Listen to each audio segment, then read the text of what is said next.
Hello again, everyone. This is Angel. So today we are going to continue our little mini series of me sharing some tips with you on how I've curated my team of providers. And like I said, I was very intentional, so I just kind of want to share some of the things with you. Now, today we're going to talk about your first date, your first appointment with your provider. We already talked about the office staff and the appearance of the office, and we also already talked about on a prior video vetting them out education-wise, professionally-wise, and all that kind of stuff. So that's not today. Today is you're meeting them for the first time.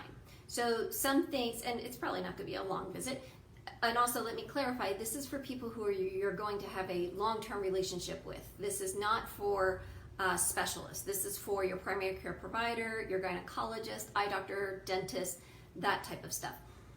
Specialist, all this stuff is out the window, because when it comes to needing a specialist, I just want to make sure you're the best at what you do, period. I don't have to like you. And an example of that was a few years ago, I had a rotator cuff repaired, and my doctor wanted me, I said, well, who's the best to do this? And he sent me to this one doctor, and he had the personality of a gnat, no bedside manner. But guess what? I didn't care, because he was part of a large orthopedic practice, and all he did all day long were rotator cuffs. Then that's my guy. And if ever, God forbid, I need to have open heart surgery, if you're going to crack my chest open, you darn well better be the best cardiothoracic surgeon this side of the Mason-Dixie line. Although I've recently moved to Nashville, and I don't know if I'm north or south of the Mason-Dixie line. I used to be in Pennsylvania. I knew I was north. That was easy. I'll have to find that out. Or if anybody knows that, let me know. So anyway, we're not talking about specialists. We're talking about doctors that we're going to have long-term relationships with.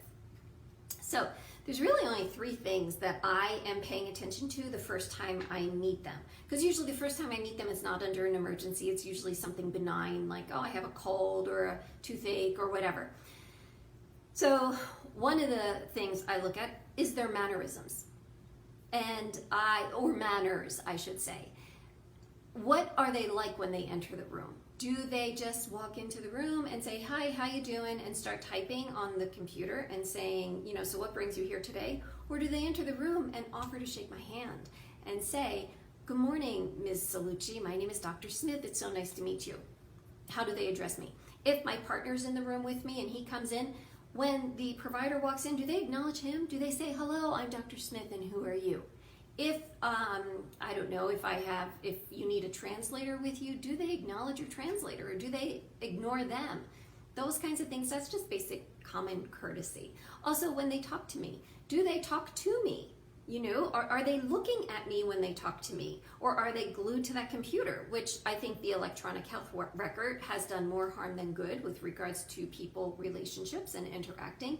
But so are they making eye contact with me? Are they listening to me?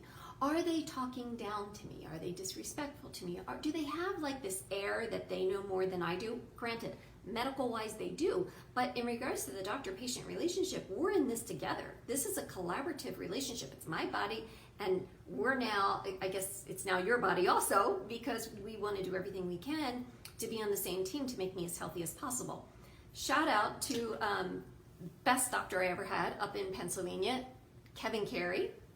I remember the first time I met him, and he threw all my rules out the window. Why? Because in regards to appearance and dress, I was going to say I like when they're, neatly dressed, don't have stains on your shirt or anything like that. I like, professional looking. Well, Kevin walks in, he's got jeans and a t-shirt on, and sarcastic as heck, the little bugger, but at that time I liked that, I thought it was funny. And I remember I was sitting on the exam table, and there's paper on the table, and he looked up at me and he said, so how many times do you exercise every week? And I said, I don't. So he wrote something on the sheet, on the paper that's on the table, and then he looks up and he says, so what kind of vitamins do you take every day? And I said, I don't. And he wrote down, doesn't take vitamins. And then he pushes his chair back and he says, all right, here's the deal.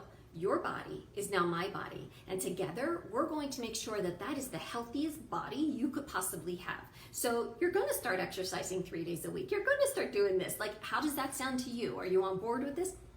Guys, let me tell you, to me, that was like, oh my gosh, who is this guy?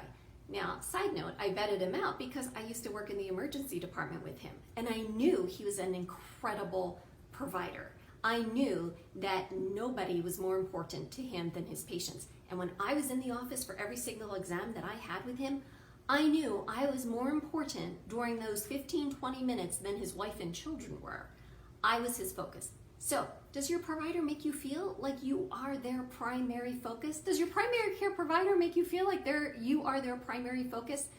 At that moment, they're not to be at your beck and call all the time, but at that moment when you're there, we want to feel seen, heard, and respected. Because guess what? I'm going to see, hear, and respect you as well.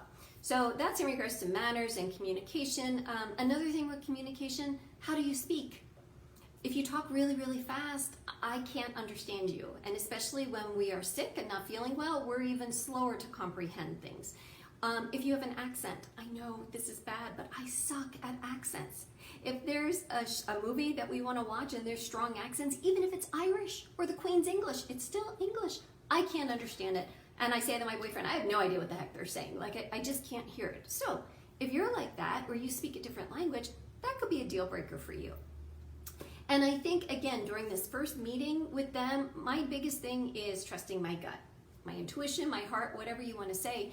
We all have really good sensors about that kind of stuff, and we can usually tell within 3 minutes, maybe it's 3 seconds, whether or not we're going to connect with somebody. And I kind of go by that. So even if they're dressed professionally, even if they look at me when they talk to me, even if I feel like they're paying attention and they are, respectful and all of those things, if I just get an uneasy feeling for whatever reason, well then I'm not going to have confidence in them, in their ability to be my primary care provider. So I know that may seem vague, but those 3 things matter to me during the first dance, the first meeting. It's their mannerisms, their level of professionalism, their communication style, excuse me, and then ultimately my gut, how I feel about them.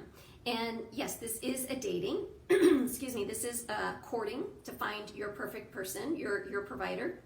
And if it doesn't work out, it doesn't work out. There's a million of, your parents used to always say, there's a million other fish in the sea. There's a million other providers out there. And I feel like, you just got to keep trying until you find the one that you're absolutely completely content. This is my person. Because remember what I said, guys, this is a business transaction. Yes, the provider-patient relationship is a sacred relationship, but it's still a business transaction. You're giving them money for a service. So we have every right to shop around. It's part of becoming better consumers of healthcare. We're curating our team of providers, and we have every right to do that. Now, on another episode, we're going to talk about some red flags. I have quite a few red flags, where even if I've had a provider for 6 months or a year, where I would say, okay, it's time for me to depart and go on, a different direction. Hey, not all relationship lasts forever, right? So I'll talk about that on another episode and how you would go about doing that if you ever felt the need to leave a provider. But those are my 3 things when I am on that first date with my potential new provider, things that I look at. I hope that helps, and I will share more with you on our next video. I think one of the times we're going to talk about when you have to break up with your provider, and then another one is how do you prepare yourself to be a stellar patient? Because the same way we want them to show up on their A game, we have to show up on our A game as well. And we're going to talk about that too. Yes. So I hope you have a fabulous weekend. Be sure to check out the Medical Fraud Fighter podcast and also our website and download our free ebook of the 5 things you can do to protect yourself from medical fraud, waste, and abuse. Have a fabulous weekend, and I will see you next week. Bye-bye.